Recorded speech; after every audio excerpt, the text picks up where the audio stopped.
Bomba petrolera en Venezuela. El país que alguna vez fue sinónimo de riqueza energética vuelve a colocarse en el centro del tablero mundial con un anuncio que ha sacudido gobiernos, mercados y a una población exhausta por décadas de crisis. Delcy Rodríguez, ahora al frente de un gobierno interino que intenta reinventarse tras la caída política de Nicolás Maduro, presentó ante la Asamblea Nacional una reforma radical de la Ley de Hidrocarburos que promete abrir de par en par las compuertas del crudo venezolano a los dólares estadounidenses. La escena fue cuidadosamente calculada. Cámaras, diputados alineados, discursos solemnes y una frase que resonó como un cañonazo en todo el continente. Sabemos que son una potencia nuclear letal. Hemos visto su expediente en la historia de la humanidad. Sabemos y no tenemos miedo a encarar diplomáticamente a través del diálogo político como corresponde y resolver de una vez y para siempre esta contradicción histórica. El petróleo vuelve a ser para reconstruir a Venezuela. Según la propuesta, los viejos candados ideológicos que durante años espantaron a inversionistas extranjeros quedarían atrás. Contratos más flexibles, participación privada ampliada, reducción del control absoluto de PDVSA en empresas mixtas y garantías jurídicas para capitales foráneos forman parte de un paquete que, de aprobarse, marcaría el giro más drástico en la política petrolera venezolana desde la nacionalización de los años 70. Rodríguez aseguró que ya existen compromisos iniciales por al menos $500 millones depositados en cuentas controladas por supervisores internacionales, fondos que, según su versión, se destinarán de inmediato a salarios públicos, hospitales, escuelas, agua potable y electricidad. En su discurso, la dirigente chavista interina no habló de socialismo ni de revolución. Habló de pragmatismo, de reconstrucción y de supervivencia. Reconoció implícitamente que el modelo anterior fracasó y que sin capital externo el país no podrá recuperar su producción, hoy reducida a una fracción de lo que fue. Prometió pozos vírgenes, infraestructura nueva, tecnología de punta y un sistema de 2 fondos especiales, uno para estabilizar ingresos de los trabajadores petroleros y otro para financiar servicios públicos colapsados desde hace años. Para muchos dentro del hemiciclo, aquello sonó menos a chavismo y más a un retorno controlado al capitalismo energético. Pero detrás de cada frase optimista se esconde una presión feroz.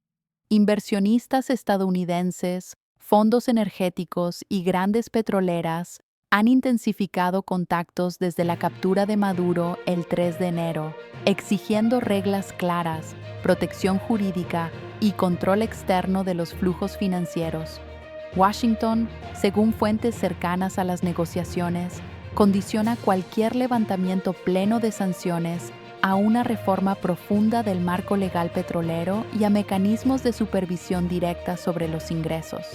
Delcy Rodríguez, consciente de la fragilidad del momento, ha optado por un discurso de diplomacia sin miedo histórico, admitiendo incluso que estaría dispuesta a viajar a Washington para sellar acuerdos personalmente. En los pasillos del poder se habla de un plan de reconstrucción de hasta $100,000 millones, impulsado por la administración Trump, con el petróleo venezolano como pilar central. No se trata solo de producción, sino de control de fondos, trazabilidad de cada dólar y una arquitectura financiera diseñada para evitar, al menos en teoría, los desvíos que marcaron la era anterior. Al mismo tiempo, Delcy ha decidido mantener a cuadros chavistas clave en posiciones estratégicas, una señal ambigua que tranquiliza a los sectores duros del régimen, pero despierta sospechas entre opositores y técnicos independientes. La votación en la Asamblea Nacional se perfila como un trámite acelerado.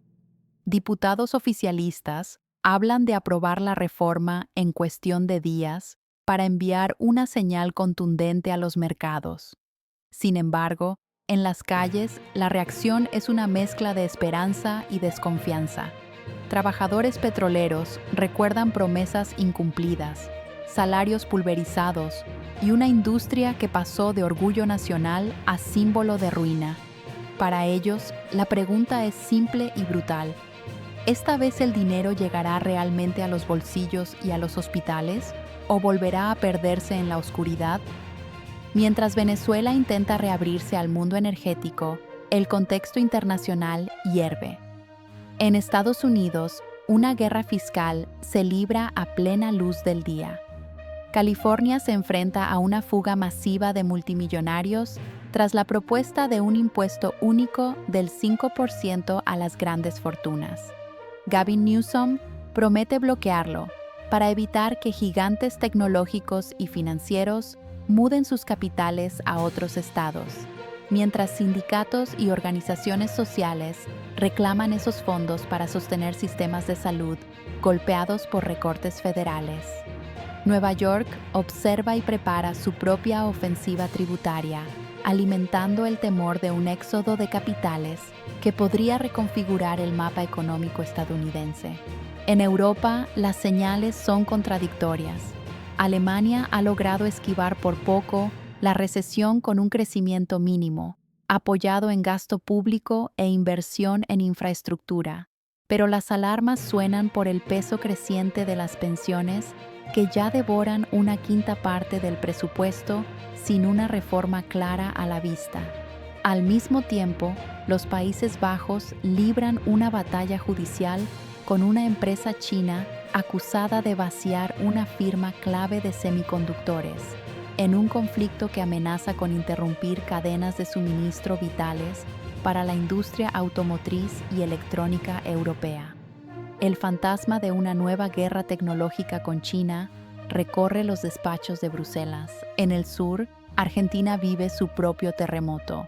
Bajo el gobierno de Javier Milei, las importaciones de ropa usada se multiplicaron por 250 en apenas un año. Prendas baratas provenientes de Estados Unidos y Europa inundan los mercados, reducen la inflación, pero asfixian a la industria textil local. Denuncias por hongos, químicos y falta de controles sanitarios provocan cierres de pasos fronterizos y protestas de importadores. Consumidores celebran precios bajos. Industriales hablan de destrucción masiva de empleo. Es otra cara de un mundo donde la apertura económica avanza a velocidad de vértigo, dejando ganadores y víctimas en cada frontera. En ese escenario global inflamable, Venezuela apuesta todo a su carta histórica, el petróleo. Las mayores reservas del planeta vuelven a ser moneda de cambio en un juego donde se mezclan reconstrucción, geopolítica y supervivencia política. Para algunos, la reforma de Delcy Rodríguez es el inicio de un renacimiento energético que podría devolver electricidad, agua y salarios dignos a millones de personas. Para otros, es una entrega peligrosa del corazón económico del país a intereses externos, con riesgos de dependencia y pérdida de soberanía. Lo cierto es que, por primera vez en años, el mundo vuelve a mirar a Caracas no solo como un problema humanitario, sino como una pieza clave del mercado energético global. Los pozos dormidos esperan, las refinerías oxidadas sueñan con revivir, y los venezolanos, cansados de promesas, observan con una mezcla de ilusión y miedo. ¿Será este el fin del caos petrolero o apenas un nuevo capítulo de una historia de riqueza maldita? En 2026, con el planeta en llamas económicas, Venezuela vuelve a jugarse su destino sobre un océano de crudo.